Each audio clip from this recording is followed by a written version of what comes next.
Hello everyone, and welcome to Biopedia.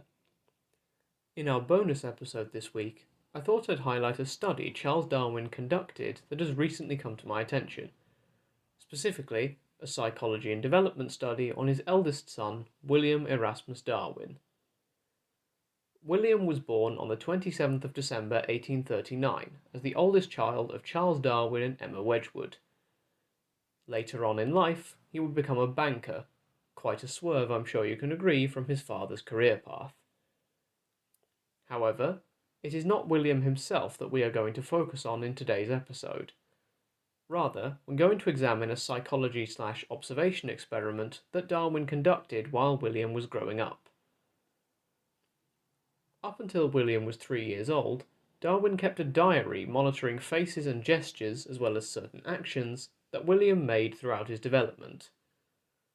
For instance, Darwin noted down that William's crying became differentiated for specific situations when he was 11 weeks old.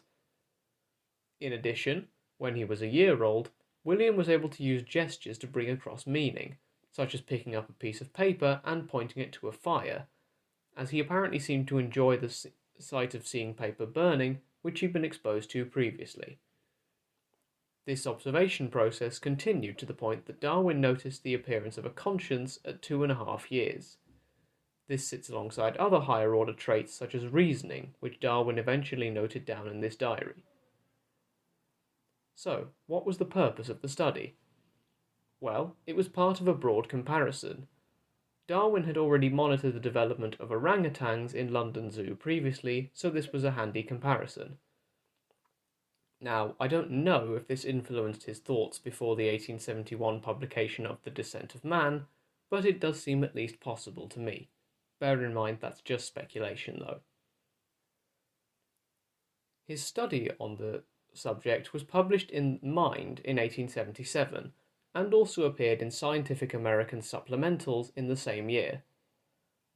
Darwin writes he was prompted to look back over this diary 37 years after he made it, by an article by a man called Taine in the previous issue of Mind, which discussed a baby's mental development. What is interesting from Darwin's observations is that William apparently used the word mum to mean food when he was hungry when he was a little older than a year. Darwin noted this observation was similar to the use of the word ham for the same purpose in the child in Taine's study.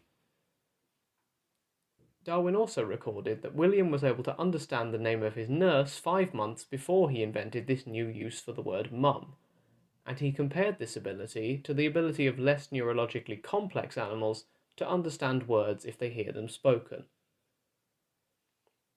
One final point which I found in the article in question and which I found interesting is that William first picked up his feeding bottle in his right hand under all circumstances, despite Darwin's apparent attempts to make him pick it up in the other hand. Only a week later would he pick it up in his left, despite becoming left-handed later in life, as his mother and grandfather, as well as an unspecified brother, would be. There's a lot more we could talk about in this article, as it covers other aspects such as guilt, pleasure, and imitation. For the sake of time, I've limited our discussion to a few points. However, I thought it would serve its purpose as a quick and interesting insight into a bit of the home life and the scientific reality and study of the Darwin family. As always, thank you for listening. For any questions or comments, you can get in touch at the show's email address. Until next time, have a great week, everyone.